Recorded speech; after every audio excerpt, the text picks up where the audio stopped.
Friends ನಮಸ್ಕಾರ. KSM ಚಾನಲ್ಗೆ ತಮ್ಮೆಲ್ಲರಿಗೂ ಆತ್ಮೀಯ ಸ್ವಾಗತ. 12/12/2023 ಒಂದು ರಿಪೋರ್ಟ್ ನೋಡೋದಾದರೆ ಅವಕಾಶಗಳು ಸಿಕ್ಕಿದ್ದು ಒಂದು 5-6 ಮಾತ್ರ ವಾಚ್ ಮಾಡ್ತಾ ಇದ್ದೆ. ಇದರಲ್ಲಿ ಪವರ್ ಗ್ರಿಡ್ ಕಾರ್ಪೊರೇಷನ್ 5 ಮಿನಿಟ್ಸಲ್ಲಿದೆ. ಇಲ್ಲೇನಾಗಿತ್ತು ಅಂತಂದರೆ ಬೆಳಗ್ಗೆನೇ ರೆಸಿಸ್ಟೆನ್ಸ್ವರೆಗೂ ಹೋಗಿತ್ತು. ಆದರೆ ಈ ಹೈ ಏನಿದೆ 2 ಸಲ ಮೀಟ್ ಆಗಿರುವಂಥ ಹೈಯನ್ನು ಟಚ್ ಮಾಡಲಿಲ್ಲ. ಸರಿ, ಮತ್ತೆ ಟಚ್ ಮಾಡ್ಬೋದು ಅಂತ ವೆಯ್ಟ್ ಮಾಡ್ತಿದ್ದೆ, ಟಚ್ ಮಾಡಲೇ ಇಲ್ಲ. ಸರಿ, ಇದನ್ನು ಟ್ರೇಡ್ ಮಾಡೋಕ್ಕಾಗಲಿಲ್ಲ.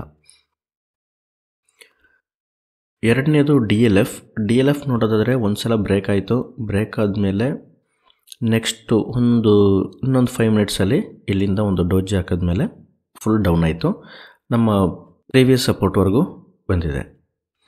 ಇದಾದಮೇಲೆ ಫುಲ್ ಮಾರ್ಕೆಟ್ ಸೈಡ್ ವೇಸಲ್ಲೇ ಇತ್ತು. ನೋಡಿ, ಒಂದೇ ಟೈಮಲ್ಲಿ ಇದರ ಒಂದು ವಾಲ್ಯೂಮ್ ನೋಡಿ, ಸುಮಾರು 3,96,000 ಕ್ವಾಂಟಿಟಿ ಒಂದೇ 5 ಮಿನಿಟ್ಸಲ್ಲಾಗಿದೆ.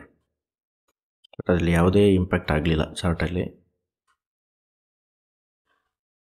ನೆಕ್ಸ್ಟು ನಿಮ್ಮ ನೋಡೋದಾದರೆ ಹ್ಯಾವೆಲ್ಸ್ ಎರಡೂ ಕಡೆಯೂ ಕೆಲಸ ಮಾಡ್ತು. ರೆಸಿಸ್ಟೆನ್ಸನ್ನು ಸರಿಯಾಗಿ ಬ್ರೇಕ್ ಮಾಡೋಕ್ಕಾಗದೆ ಅಲ್ಲಿಂದ ಡ್ರಾಪ್ ಆಗಿದ್ದು ಸುಮಾರು ಹೊತ್ತು ಸೈಡ್ ವೇಸಲ್ಲಿತ್ತು. ಕೊನೆ ಒಂದು ಮಧ್ಯಾಹ್ನದಷ್ಟೊತ್ತಿಗೆ ಮಾತ್ರ ಡೌನ್ ಆಗಿದೆ. ವಾಚ್ ಮಾಡ್ತಾ ಇದ್ದೆ ಅಷ್ಟೇ, ಟ್ರೇಡ್ ಮಾಡಲಿಲ್ಲ. ಇದನ್ನು ನೋಡಿ, ಇದು ಒಳ್ಳೆಯ ಒಂದು ಅವಕಾಶ ಕೊಟ್ಟಿದ್ದಂತಹ ಸ್ಟಾಕ್ RBL ಬ್ಯಾಂಕ್. ನೋಡಿ, ಬಂಧನ್ ಬ್ಯಾಂಕ್ ಒಂದು 2 ಸಲ ರೆಸಿಸ್ಟೆನ್ಸನ್ನು ಟ್ರೈ ಮಾಡಿತ್ತು. ಇದು ಈ ವಿಕ್ ಇದೆ ಅಲ್ವಾ, ಇದು ಸ್ಟಾಪ್ ಲಾಸನ್ನು ಹಿಟ್ ಮಾಡೋದಕ್ಕೋಸ್ಕರ ಬಂದಿದ್ದಂತಹ ಒಂದು ವಿಕ್.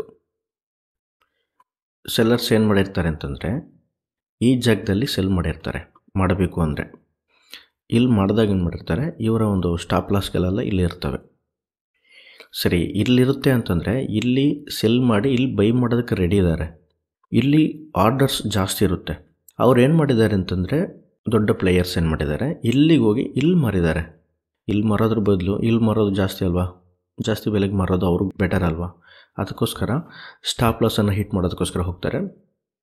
ಯಾವಾಗ ಸ್ಟಾಪ್ ಲಾಸನ್ನು ಹಿಟ್ ಮಾಡ್ತಾರೋ ಆಗ ಅದು ಇನ್ನೂ ಒಂದು ಡಬಲ್ ಕನ್ಫರ್ಮ್ ಆದಂಗೆ. ಸೊ ಅಲ್ಲಿಂದ ನೋಡಿ, ಸಂಜೆವರೆಗೂ ಕೆಳಗಡೆ ಬಂದರು. ಕಡಿಮೆ ಅಂತಂದ್ರೂ ಒಂದು ಇಲ್ಲಿಂದ ಸೆಲ್ ಅಂತ ಕೊಟ್ಟಿದ್ರು,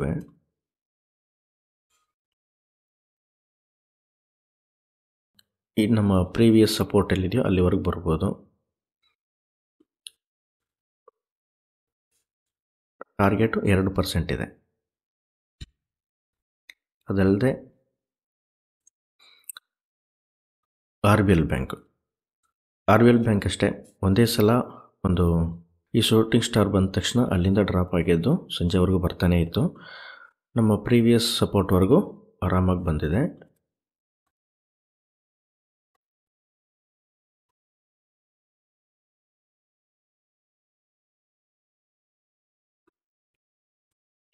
ಎರಡು 2.5% ಬಂದಿದೆ.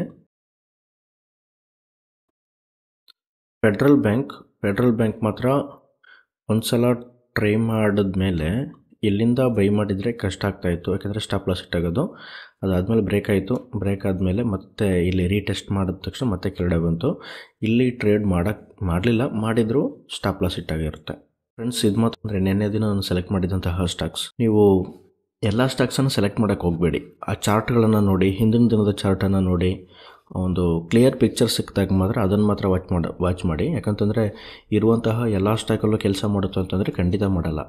ಇನ್ನೊಂದು ವಿಷಯ ಏನು ಅಂತಂದರೆ, ಯಾವುದು ಪ್ರತಿದಿನ ಕೆಲಸ ಮಾಡುತ್ತೋ ಅಂತಹ ಸ್ಟಾಕ್ಗಳ ಒಂದು ಲಿಸ್ಟ್ ಮಾತ್ರ ನೀವು ಇಟ್ಕೋಬೇಕು.